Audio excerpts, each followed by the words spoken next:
에스겔 24장 1절로 5절까지 다 같이 합독해 보겠습니다. 아홉째 해 열째 달 열째 날에 여호와의 말씀이 내게 임하여 이르시되 인자야 너는 날짜 곧 오늘의 이름을 기록하라. 바벨론 왕이 오늘 예루살렘에 가까이 왔느니라.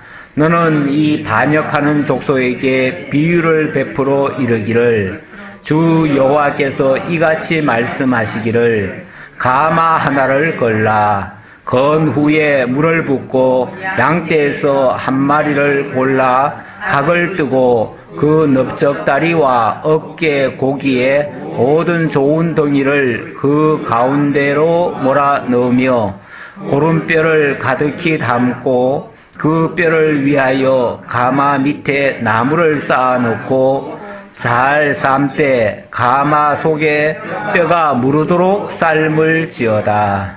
아멘. 계속해서 예루살렘에 대한 하나님의 진노가 쏟아질 것을 말씀하시면서 이제 마지막으로 이 멸망의 내용을 증거하는데 마지막으로 모형과 비유를 통해서 경고하시는 장면이 되겠습니다. 아홉째 해 열째 달 열째 날이란 말은 제9년 10월 11일이라는 얘기죠. 우리말로 하면 제9년이라는 말은 여호야긴이 포로로 잡혀간 지 제9년째 되는 10월 10일이다 그 얘기예요. 그날에 놀라운 일이 또 벌어진다는 얘기예요. 지금 에스겔은 어디 와 있죠? 이미 바벨론에 1차 포로 때 잡혀와 있어요.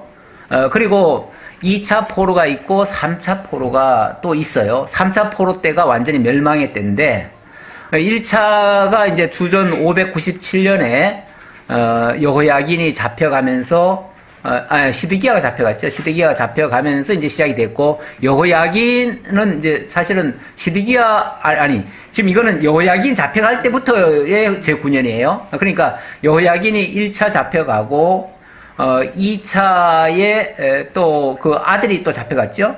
아들, 여호야김이죠. 아마 둘째가. 그리고 그 다음에 이제 시드기야가 제3차에 잡혀가면서 그때는 완전히 이제 멸망을 당하는 거예요. 당하는데, 1차 여호야긴이 잡혀가면서 그때로부터 제9년이라고 했으니까 잡혀갈 때가 597년이거든요. 주전 597년부터 시작해서 제9년이니까 588년이 되는 해예요. 588년.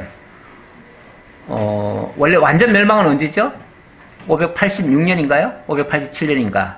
587년이라고도 하고 6년이라고도 해요. 그러니까 그 1년 어간은 그게 월 때문에 조금 계산이 좀 달라서 그렇습니다. 587년이라고 보고, 그러니까 한 1년 동안 예루살렘이 에워싸인 후에 완전히 멸망을 당하는 거예요. 네, 당하는데, 자, 588년이 됐다 그 말이에요. 에스겔은 지금 이미 바벨론에 와가지고 포로 생활을 하고 있는 중인데 하나님이 환상을 보여주는 거예요. 야, 이제 너네 고향 예루살렘이 이제 완전히 에어싸임을 당할 것이다 그 얘기예요. 에어싸임 당하면 그 예루살렘 성은 그동안 이스라엘 백성들은 어떻게 생각했죠? 그 성을 보호성이라고 생각했죠. 거기는 하나님의 성전이 있고 늘 하나님이 자기들을 지켜주는, 그야말로 거기는 성소였어요. 성소. 거기는 아무도 타치할 수 없는 예루살렘, 이스라엘 백성들에게 있어서 예루살렘이라고 하는 그 지역은요, 너무나 거룩한 곳이에요. 그래서 거기는 이방인들이 접근도 못해요. 원래 이방인들은 못 들어오게 해요. 그 정도로 거룩한 지역이기 때문에 그곳이 만약에 어려움을 당한다는 것은 상상을 못해요. 그렇죠? 예. 그래서 만약에 국가적인 재난이 있거나 어려움이 오더라도 예루살렘 성만큼은 항상 보호가 되고, 그 중에서도 특히 그 이방인의 뜰이라고 바깥뜰까지는 이방인들이 들어올 수 있어요. 그러나 그 안쪽들, 특히 성전이 있고 그 안쪽에가 있는 곳은 아무도 들어올 수 없다. 그래서 만약에 국가적인 위기가 오면 전부 다 어디로 도망을 가냐면 예루살렘 성 안으로 도망을 가요. 그러면 거기는 안전하게 보호될 거라고 생각을 하는데 하나님은 뭐라고 그러냐면, 야, 너네 예루살렘 성이 지금 바벨론에 의해서 포로 완전히 이제 둘러싸였어. 그 말이에요. 둘러싸였고, 자, 그 바벨론이 둘러싸고 있으면 너희들은 한마디로 말하면 도간에 든 지하. 그 말이에요. 이제 너희들은 예루살렘 성이라고 하는, 여기는 지금 녹슨 가마라고 지금 표현을 했어요. 녹슨 가마. 가마솥을 오래 놔두면 뭐가 되죠? 다 녹이 쓸어요. 제대로 안 쓰고 놔두면 녹이 쓸어가지고 아주 막 벌겋게 돼 있죠. 그걸 그냥은 쓸 수가 없어요. 그걸 한번 그걸 하려면은 거기다가 물을 넣고 한번 끓여내고, 그리고 그걸 또 싹 닦아내고 뭐 이런 작업을 거쳐야 되는데, 너희 예루살렘 성은 이미 녹슨 가마야. 그 말이에요. 예. 그러니까 그 안에 있다가는 그 솥을 이제 청소하기 위해서 물을 끓일 건데, 그 안에 있다가는 다 뭐 된다? 다 고기 삶히듯이 다 삶혀버린다. 그 얘기죠. 결국 너희들 예루살렘 믿고 그 안에 머물러 있으려고 하는데 그 안에 있다가는 너희들 다 같이 죽는 거야. 그 말이죠.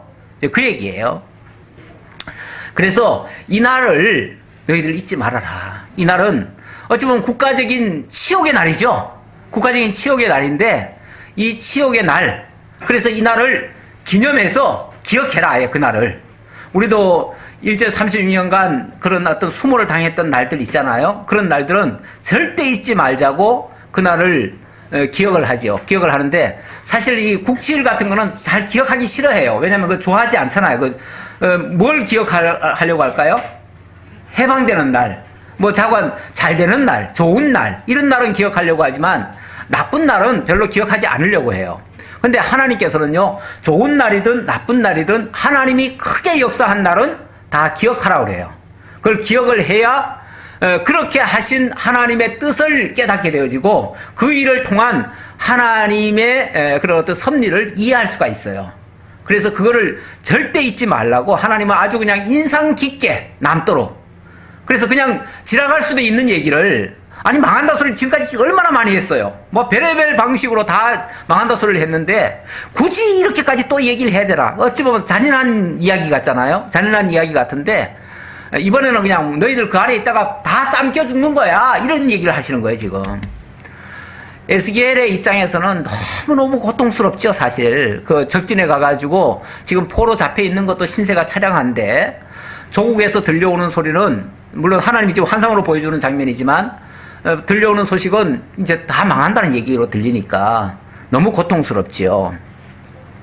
자, 그런데 3절에 보니까, 너는 이 반역하는 족속에게 비유를 베풀어 이르기를 주 여호와께서 이같이 말씀하시기를 가마 하나를 걸라. 예, 여기 가마 이야기를 하면서 이 비유로 설명해라. 그 얘기잖아요.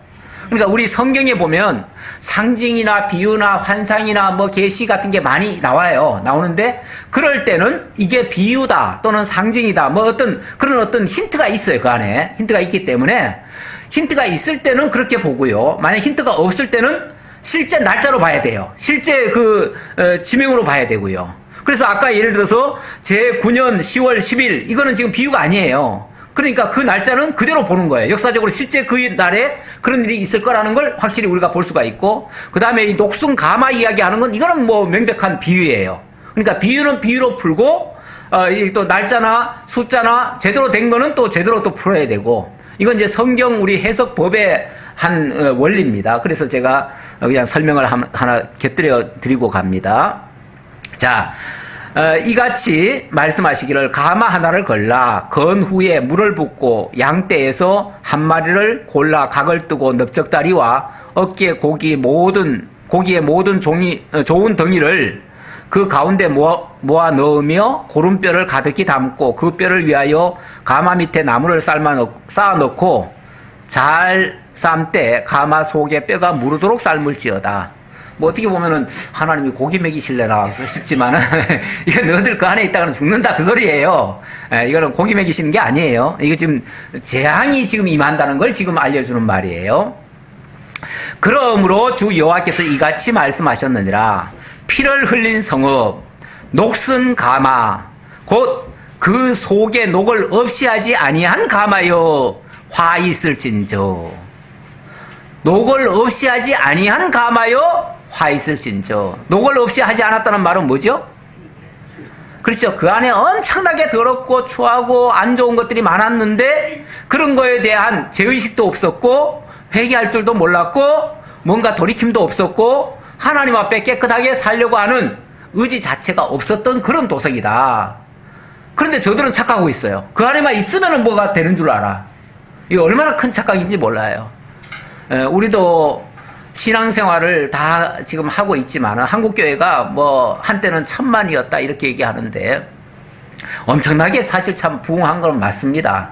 교회가 정말 큰 교회들은 가보면 정말 참 대단해요. 뭐 화장실 하나부터가 뭐 완전히 격이 달라요.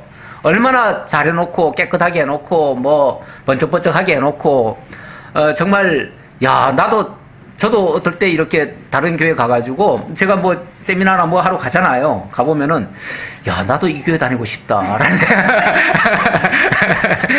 그런 생각이 들 때가 있어요. 왜냐면 너무 좋은 거야. 심지어 화장실까지도 막 번쩍번쩍해요. 화장실도 막 황금 같은 걸로 해놨어요. 황금은 아니지만 막 그런 걸로 해놓은 데도 있어요. 아유, 교회가 얼마나 돈이 많으면 화장실에까지 이렇게 갖다 발라놨을까 싶을 정도로 막 너무 산뜻하고 뭐 화장실에도 들어가면 벌써 냄새도 완전히 향기롭고 뭐 얼마나 좋은지 모르겠어요. 예, 그래서 야 진짜 내가 만약에 다른 성도라면 일반 성도라면 나 같아도 여기 가고 싶다라는 생각이 들겠다라는 생각이 들더라고요. 예, 그 정도로 정말 잘해놓은 데가 많아요. 그만큼 풍성하다는 얘기예요. 근데 이제 그게 외적으로 그런 거 모습이 좋고 아름다우면 그 안에 있는 성도들의 그 정말 신앙도 그만큼 풍성하고 성장하고 아름답게 나타나면 참 좋겠죠.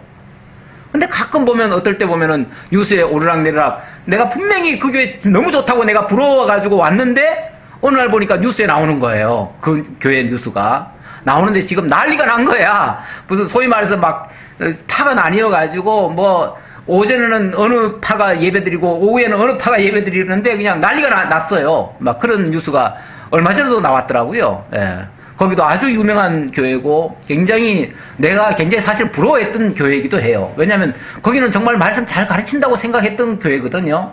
그런데도 그런 현상이 발생해요. 우리 하나님이 보실 때는 사람은 너무 화려하게 아름답게 멋있어가지고 너무 좋다고 생각했는데 우리 주님이 보시기에는 막 역겨울 정도로 그렇게 생각했던 거죠. 그 예루살렘 성전 이제 예수님 오셨을 때 말이에요. 그때 예루살렘 성전이 헤롯이라고 하는 이두메 사람이 유대인들에게 환심을 얻고 왕이 되려고 성전 재건을 시작한 곳입니다. 그래가지고 성전을 예수님 당시까지 무려 40년에 걸쳐서 성전을 재건을 했어요. 완전히 황금으로 쌓아 올렸어요. 그래가지고 너무 멋있는 거예요. 그래서 예수님의 제자들이 예수님하고 그 성전 곁으로 지나가다가 너무 부러워가지고 어우 예수님 저 성전 보세요. 너무 아름답습니다. 우리 저기 좀 구경하러 갑시다. 이제 이런 식이었어요. 그랬더니 예수님 뭐라고 그러셨어요? 예. 이 성전에 돌 위에 돌 하나도 남지 아니하고 다 무너뜨리우리라. 그렇게 얘기를 하셔요. 완전히 김새는 소리를 하시는 거죠. 아니 이렇게 아름답고 이렇게 멋있는 정말 우리가 그토록 바라고 바랐던 이 유대인들이 성전 갖기를 얼마나 열망했었는데요. 성전이 2번 파괴됐었잖아요. 그때까지. 이 솔로몬 성전 파괴됐었죠. 그 얘기가 여기 나오고 그 다음에 스룹바벨 성전 큰 포로 갔다 와가지고 얼마나 정말 힘들어서 또 재건했습니까? 그런데 그게 또 막 완전히 이방인들에게 짓밟히고 막 더럽혀지고 헐어져 버렸어요. 그런데 이두메 사람 헤롯이 그것을 다시 지어주겠다고 하니까 다 펴준 거 아니에요. 다. 와, 그 이두메 사람이지만 이방인이지만 정말 우리를 위해서 저러는가 보다 해가지고 너무 고마워하고 그래가지고 그 사람을 그냥 왕으로 떠받들기를 그냥 당연히 여기고 그렇게 이방인이 짓밟도록 그렇게 만들어 놨잖아요. 그래놓고 성전만 지어주니까 너무 고맙다고 잘했다고 그랬는데 예수님은 그 성전을 향해서 성전에 들어가자마자 제1성이 뭐였어요? 예, 채찍으로 막 상을 들러엎으면서 뭐 하셨어요? 이 독사의 자식들아 막 이러면서 너희가 하나님의 집을 그 뭐예요? 강도의 굴렬로 만들었도다. 그러면서 얼마나 책망을 하십니까? 그러니까 모든 사람이 아름다운 성전이라고, 하나님의 위대한 성전이라고 지금 또 맞드는 거를 갖다가 예수님은 강도의 굴렬이라고 지금 책망을 하셔요. 그게 성전이 아니라는 거예요. 겉보기가 성전이라고 성전이 아니라는 거예요. 그러니 얼마나 하나님의 시각과 사람들의 생각이 이렇게 달라요. 사람들은 겉보기만 좋으면 좋지만은 하나님은 그런 게 아니라는 거죠. 그 안에 정말로 하나님에 대한 올바른 신앙이 있느냐가 중요한 건데, 하나님께 기도하는 집이 정말 하나님의 뜻이 드러나야 될 그곳이 완전히 하나님을 가리는 곳이 되어버렸어요. 그리고 장사꾼들이 우울해요. 다 돈벌이 때문에 와 있어요. 다 먹거리 찾아서 거기 왔어요. 그 성전에 다니면 뭐 유익이 있나 보죠? 그래가지고 왔으니까 그거는 다 강도의 굴혈이라는 거죠. 그래서 그거는 헐어져야 된다는 거예요. 헐어져야 된다. 지금 여기도 결국은 너희들은 그렇게 좋다고 생각하지만 이 성읍은 피를 흘린 성읍이었다. 지금 하나님의 평가는 그래요. 주 여호와께서 이같이 말씀하셨느니라. 피를 흘린 성읍, 녹슨 가마, 녹을 없이 하지 아니한 가마요, 화 있을진저. 정말 그 잘못된 것이, 그 더러운 것이 가득 차 있는 그 성전인데, 그 예루살렘인데, 그것을 문제의식조차도 안 느꼈으니까, 그들은. 그러니까 화가 있을 수밖에 없다, 그 말이죠. 그러면서 제비 뽑을 것도 없이 그 덩이를 하나하나 꺼낼지어다. 제비 뽑을 것도 없이, 그 말은 그 중에서 뭐 골라가지고, 제비 뽑는다는 말은 그 중에서 뭐 일부라도 건져가지고 뭐 쓸만한 게 있을까 하는 건데, 그 중에 쓸만한 게 하나도 없더라는 얘기예요. 쓸만한 것도 없을 정도로 그렇게 총체적인 부패로 완전히 돼 있다, 그 말이죠.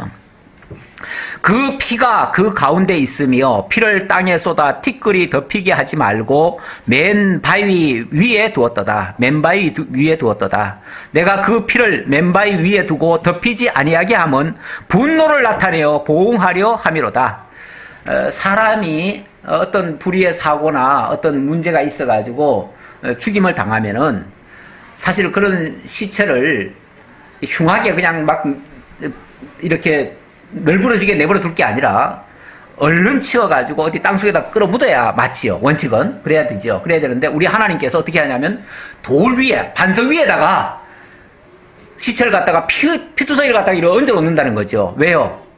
보란 듯이. 이게 하나님의 심판이라는 걸 알게 하려고. 근데 그렇게 했는데 치울 사람이 없는 거예요. 아니 뭐 치울 사람이 있어야 뭐 어떻게 옮기기라도 하고 뭘 치우기라도 하고 청소라도 하지. 청소할 수가 없어요. 결국은 나중에 아무도 청소할 사람이 없으면은 이제 공중에 새들이 와가지고 먹겠지요. 그게 청소지요. 그래서 요한계시록에도 보면은 그 마지막에 그 대적들의 심판이 있은 후에 막 큰 새들이 와가지고 다 쪼아 먹고 그걸 뭐 이런 식으로 또 얘기하는 경우도 있어요. 있는데 어찌 보면 그런 비참한 그런 최후가 일어날 것을 이야기하는 거예요. 그렇게 하신 이유는 일부러 맨바위 위에다 올려놓고 덮이지 않도록 한 이유는 분노를 나타내어 보응하려 함이로다. 하나님이 얼마나 진노하셨는지를 보이게 하려고 그렇게 하신 것이다. 그러므로 주 여호와께서 이같이 말씀하셨느니라. 화 있을진저 피를 흘린 성읍이요 내가 또 나무 무더기를 크게 하리라. 나무 무더기 뭐 그냥 관으로 이렇게 짜가지고 이렇게 옮기는 정도가 아니라 아예 큰 무더기로 해가지고 그냥 아주 크게 이렇게 하겠다, 이렇게 얘기를 하는데, 나무를 많이 쌓고 불을 피워 그 고기를 삶아 녹이고 국물을 졸이고 그 뼈를 태우고 가마가 빈 후에는 숯불 위에 놓아 뜨겁게 하며 그 가마에 놋을 달궈서 그 속에 더러운 것을 녹게 하며 녹이 소멸되게 하라. 이렇게 하는 이유가 뭔가 하면은 그 속에 있는 녹을 좀 벗겨내기 위해서 그런다, 그 얘기인데, 그 예루살렘의 그 죄악을 고발하고 그런 다음에는 하나님께서 그 예루살렘 성을 정결하게 하기 위한 그러한 섭니다, 그 말이죠. 뭐 재앙 없이 깨끗하게 되면 제일 좋죠, 우리는 생각에. 그렇죠. 어떤 누구도 재앙 받기를 원하는 사람은 아무도 없습니다. 교회에도 재앙이 없으면 가장 이상적이죠. 그렇지만은 하나님이 경우에 따라서는 이게 이제 정상적으로 그게 회개가 일어나지 아니하고 뭔가 스스로가 문제의식을 느끼지 못하고 깨닫지 못하고 이렇게 되어지면 하나님께서 자기 백성들에게도 이렇게 진노를 하실 수 있다라는 걸 지금 설명하면서 그 대표가 쉽게 말하면 예루살렘 성입니다. 그걸 대표격으로 하나님이 보여주시는 거예요. 이 성읍이 수고함으로 스스로 피곤하나 많은 녹이 그 속에서 벗겨지지 아니하며 불에서도 없어지지 아니하는도다. 너의 더러운 것들 중에 음란이 그 하나이니라. 내가 너를 깨끗하게 하나 네가 깨끗하여지지 아니하니 내가 네게 향한 분노를 풀기 전에는 내 더러움이 다시 깨끗하여지지 아니하리라.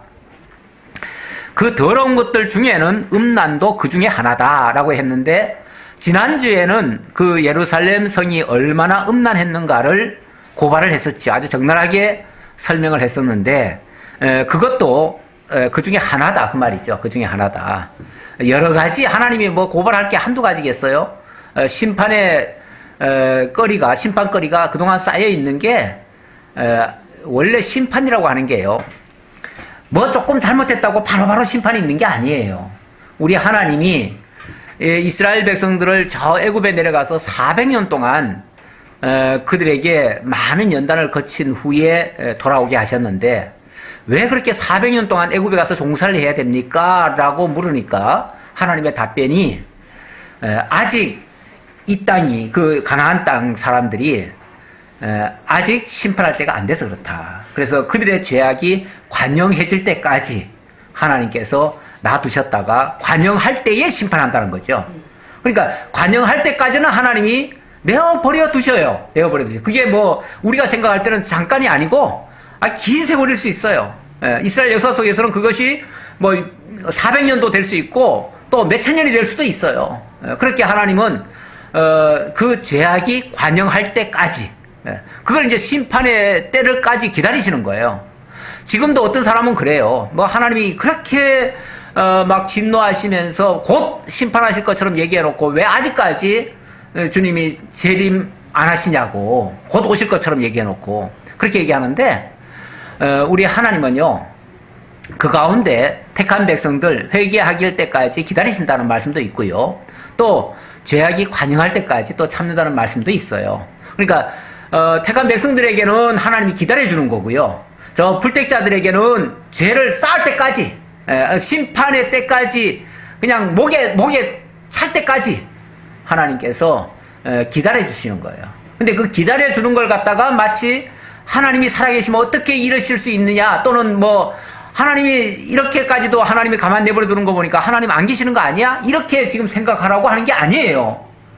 기다려주는 거예요. 그 자비와 긍휼의 한 표현이에요. 그것도. 그럴 때에 우리가 교만하게 행동해서는 안 된다라는 말씀입니다. 자 14절 봅시다. 나 여호와가 말하였은즉 그 일이 이루어질지라. 내가 돌이키지도 아니하고 아끼지도 아니하며 뉘우치지도 아니하고 행하리니 그들이 내 모든 행위대로 너를 재판하리라. 주 여호와의 말씀이니라. 하나님이 말씀하신 것은 어떻다고요? 이루어질지라.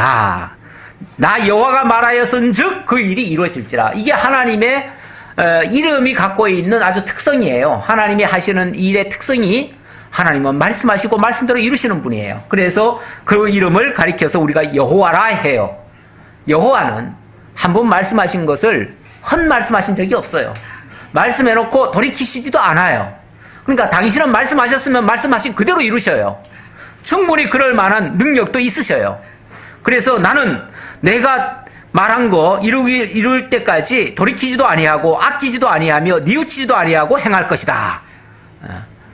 그래서 당신이 지금 예루살렘을 진노하시기 위해서 너를 재판하리라 그랬는데 재판은 바벨론을 데려다가 재판하는 거예요. 바벨론 데려다가 내 재판하겠다. 자 15절부터 24절까지 자 여기서는 또 모형적으로 아까는 비유적으로 했지요. 또 모형이나 예표적으로 이번에는 선지자 아내가 갑자기 죽음을 당합니다. 그 죽음을 통해서 성의 멸망을 경고하는 장면입니다.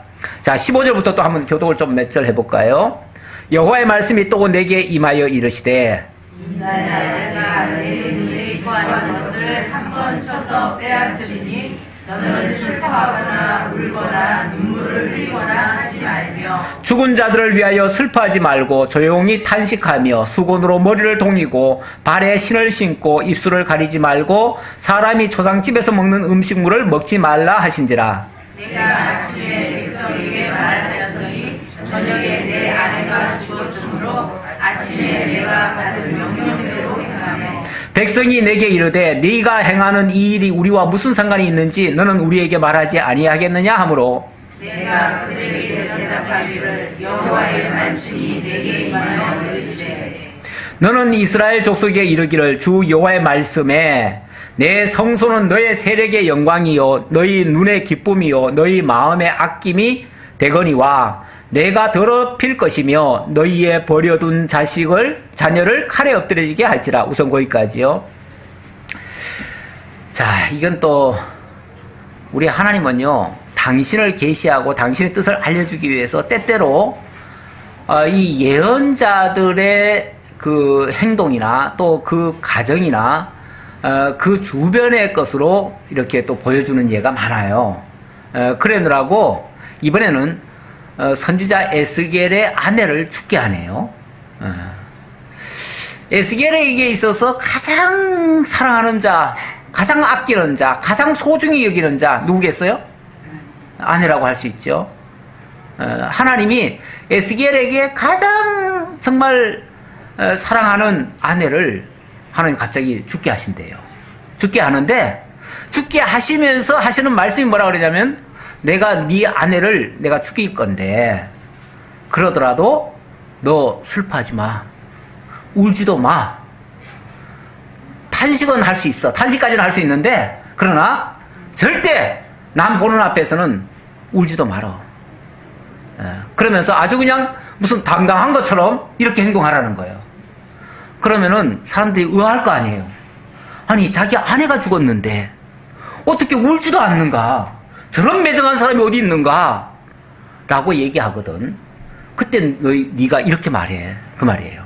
뭐라고 얘기하라고 그러냐면 아니 지금 우리 조국에 하나님이 그토록 사랑하고 그토록 아끼고 그토록 위하던 그리고 이스라엘 백성들도 그렇게 사랑하던 그 예루살렘 성이 멸망을 당하고 그 성전이 회파가 되는데 그러면 그 안에 있는 모든 자들이 다 죽임당하고 이런 판국에 내 아내 하나 죽는 게 뭐 그렇게 대수냐 그 말이죠. 물론 아내 죽는 게 굉장히 아주 안 좋은 일이지만 지금 성전이 전체가 지금 다 사라지는 판국에 이거 하나가 뭐 대수냐 그 말이죠.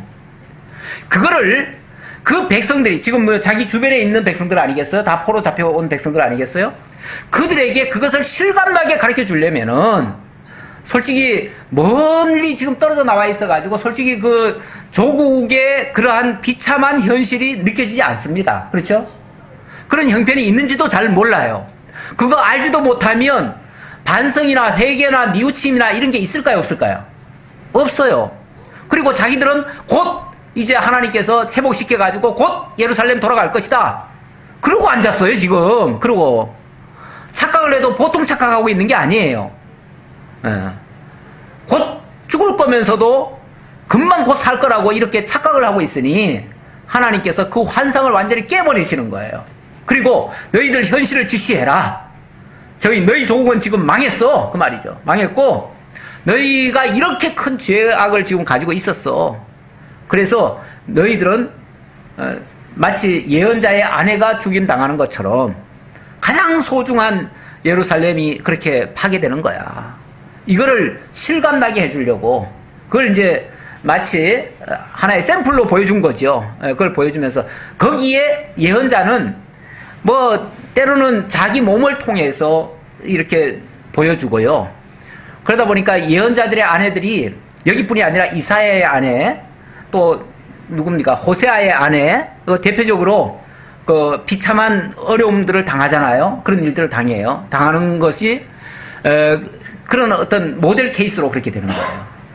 하도 미련한 백성들 깨닫지 못하니까 하나님이 그렇게 가장 사랑하는 자를 데려가시면서까지 보여주는 거예요. 예.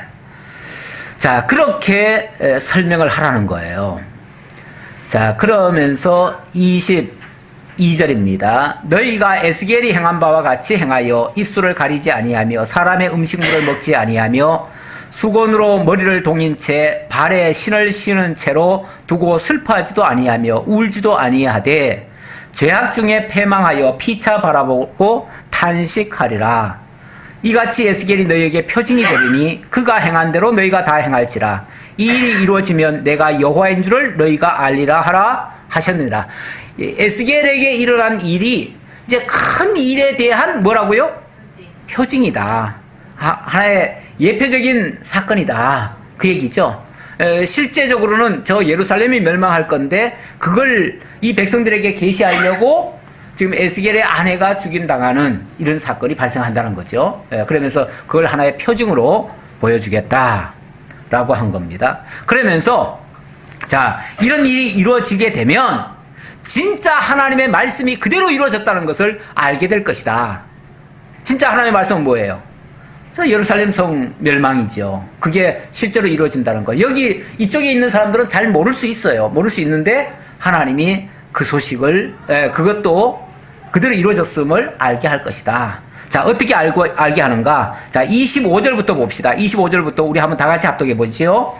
인자야, 내가 그 힘과 그 즐거워하는 영광과 그 눈이 기뻐하는 것과 그 마음이 간절하게 생각하는 자녀를 데려가는 날, 곧 그날에 도피한 자가 내게 나와서 내 귀에 그 일을 들려주지 아니하겠느냐. 그날에 내 입이 열려서 도피한 자에게 말하고 다시는 잠잠하지 아니하리라. 이같이 너는 그들에게 표징이 되고 그들은 내가 여호와인 줄 알리라. 자, 이 부분은 자, 지금까지 말로만 하셨어요. 말로만. 그렇죠? 말로만 했는데 실제로 아내가 죽임 당하지요? 그래서 그거를 또 이렇게 하나님이 하실 거다. 내 아내를 통해서 이렇게 하셨다. 백성들이 궁금해하니까 왜 아내가 죽었는데도 울지도 않아요? 라고 질문을 할 거 아니에요? 그랬을 때 그 답변을 해주는 거예요. 이렇게 예루살렘이 망하는데 뭐 내 아내 하나 잃는 게 뭐 그렇게 대수냐 이런 식으로 대답을 해준 거예요. 해줬는데 다시 연락이 온 거예요. 어디서? 쉽게 말하면 본국에서부터 연락이 온 거예요. 왔는데 예루살렘이 망했습니다. 라는 소식이 온 거예요. 그러니까 결국은 그 표징대로 말씀이 이루어진 거예요. 이루어진 것까지를 확인시키는 거예요. 그래서 그 말이에요. 인자야, 내가 힘과 그 즐거워하는 영광과 그 눈이 기뻐하는 것과 그 마음이 간절하게 생각하는 자녀를 데려가는 날. 어찌 보면 개인적으로 말하면 가장 사랑하는 아내를 데려가는 날일 수도 있고, 또 예루살렘으로 봐서는 거기 하나님이 사랑하던 그 백성들이 죽임당하는 날, 뭐 그런 얘기일 수도 있고요. 그런데 거기서 그날에 도피한 자가 내게 나와서 내 귀에 이 일을 들려주지 아니하겠느냐라는 말은 누가 와서 들려줄 거다 그 말이죠. 들려줄 거다. 어떤 얘기를 들려주는가? 바로 예루살렘이 망했습니다. 예루살렘 성전이 파괴되었습니다. 이런 얘기가 들려올 거라는 거죠. 그런 얘기가 들려오면 사실은 다 통곡을 해야 맞죠. 원칙은. 다 통곡을 해야 되고 다 울며 불며 뭐 하나님이 이러실 수가 있습니까 하고 원망해야 맞는데 일이라고 하는 것이요. 사람이 조금 당했을 때는요. 뭐 탄식도 하고 또 울고 불고 난리도 칩니다. 그런데 너무 기가 막힌 일을 당하면요. 진짜 그야말로 기가 막혀가지고 울지도 못합니다. 찍소리도 못 냅니다. 뻔히 보면서도 뭘 해야 될지도 모르죠. 완전히 멘붕에 빠지는 거죠. 그렇게 되어지면 우는 게 아니에요. 그때는. 그리고는 이야 진짜 하나님 말씀대로 다 되네. 하나님 말씀대로 다 되었네. 이 얘기밖에 할 게 없어요. 그때 가면은 진짜 하나님 말씀대로 다 되었네. 그래서 그 일이 그날에 내 입이 열려서 도피한 자에게 말하고 다시는 잠잠하지 아니하리라. 이같이 너는 그들에게 표징이 되고 그들은 내가 여호와인 줄 알리라. 그때 가서는 야, 진짜 하나님은 어쩌면 말씀하신 그대로 다 이루시냐. 진짜 하나님은 말씀대로 이루시는 분이시네. 이렇게 깨닫게 된다는 거죠. 이 사건들, 우리들에게도 수많은 일들이 사실은 많이 벌어지고 있습니다. 그런데 이 사건들 가지고 왜 일희 일비 하지 말라 그러죠. 사건 하나 만나면은 뭐 조금만 좋은 일이 있으면 막 해웃다가 조금만 또 안 좋은 일이 있으면 막 울고 불고 감당이 안 되는 거죠. 이렇게 하는 것은 왔다 갔다 하는 모습이죠. 진짜 신앙은요, 이런 일이든 저런 일이든 좋은 일이든 나쁜 일이든 그 일을 통해서 하나님이 함께 하시고 하나님이 이끌어 가시고 하나님이 역사하시는 것을 배우는 게 매우 중요합니다. 그렇게 되어지면 우는 게 우선이 아니고요, 하나님의 뜻을 깨닫는 게 우선이고 하나님을 인정하는 게 우선이고 하나님의 뜻에 순종하는 게 우선입니다. 어떻게 할까요? 이런 일이 터졌습니다. 어떻게 할까요? 울까요? 울으라면 울고, 울지 말라면 울지 말고, 에스겔처럼 울지 말라면 울지 말고, 그리고 전하라면 전하고, 이렇게 하는 것이 사실은 하나님의 섭리에 순종하는 자세이기도 하지요.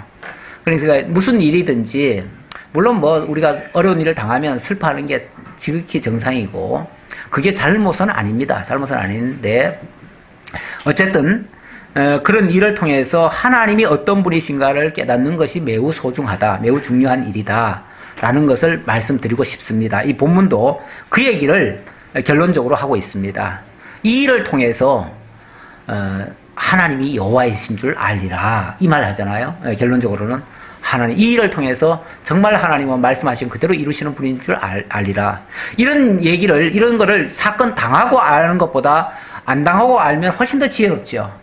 그런데 사람이 원래 미련한 부분이 있다 보니까 깨닫지 않으면 또는 당하지 않으면 솔직히 못 깨닫습니다. 그냥 늘 좋은가 보다라고만 생각하는데 하나님은 때때로 이런 어려운 일을 통해서도 하나님을 배우게 하신다는 거, 이건 명심하시고, 우리도 여러 가지 세상 살다 보면 하나님의 말씀을 배우고 하나님의 뜻을 헤아려 가는 도중에 사건들을 만날 수도 있습니다. 그럴 때에 정말 하나님 배우는 데다가 초점을 맞춰야지, 그런 것 자체에다가 일희일비 하면은 우리의 신앙이 왔다 갔다 하게 되어집니다. 흔들리게 되고, 그러면 요동을 치고, 그러면 안정되지 못한 삶이 이루어집니다. 그러면 늘 불행하지요. 고통을 당하니까, 고통으로 느끼니까요. 고통으로 느끼니까. 그런데 오히려 하나님의 뜻이 이루어진다는 것을 알게 되어지면 고통스러운 현실이라 할지라도 해석이 제대로 되어지니까 오히려 하나님의 뜻대로 되어지다 하고 감사하고 묵묵히 이겨낼 수 있는 그런 힘으로 승화가 되어집니다. 그렇게 되어지면 우리의 신앙이 정말 모든 것을 다 이겨낼 수 있는 그런 신앙으로 바뀌어집니다. 그런 신앙을 성경은 뭐라고 얘기하냐면 세상이 감당치 못할 믿음이다, 그렇게 얘기를 해요. 우리가 세상이 감당치 못할 믿음을 갖게 하시려고 하나님은 세상에서 온갖 것을 다 겪게도 하십니다. 그 과정에서 하나님의 뜻을 정확히 분별하고 해석하고 그 뜻에 순복하며 살아가는 삶, 거기에 잔잔한 하나님과의 교통과 하나님의 인도하심과 하나님의 통치하심과 하나님의 보호하심과 인도하심이 다 담겨져 있습니다. 그런 자들은 잔잔한 행복감도 느낄 수 있으리라 생각합니다. 기도하겠습니다. 아버지 하나님 감사합니다. 우리를 사랑하시고 정말 하나님 살아계심을 확인하고 하나님이 여호와 되심을 인정하고 만사를 주관하시고 다스려 가시는 하나님이 왕 되심을 정말 인정하면서 하나님 앞에만 순종하고 살아갈 수 있도록 하시려고 오늘도 이 말씀을 저희들에게 들려주신 줄 압니다. 어려운 일을 당한 이스라엘 백성들이지만 그러나 그 일을 통해서 하나님이 여호와 되심을 깨닫게 되고 그리고 녹슨 가마처럼 부정하고 더럽혔던 것들을 다 벗겨내는, 그래서 마침내는 우리를 거룩한 하나님의 자녀로 만들어 가신다는 섭리를 다시 한번 깨달았습니다. 우리에게 어려움이 있을 때 하나님께서 그것을 바르게 하시려고, 깨끗게 하시려고 때로는 연단 가운데 넣기도 하신다는 것도 저희들 깨달았습니다. 그러기에 어떤 현실이든지 그것 때문에 낙심하지 않게 하시고 믿음으로 잘 극복하고 승리해 가서 정말 세상이 감당치 못할 믿음으로 이 땅에서도 모든 것을 이겨낼 수 있도록 함께 해 주옵소서. 감사드리옵고 예수님의 이름으로 기도하옵나이다. 아멘.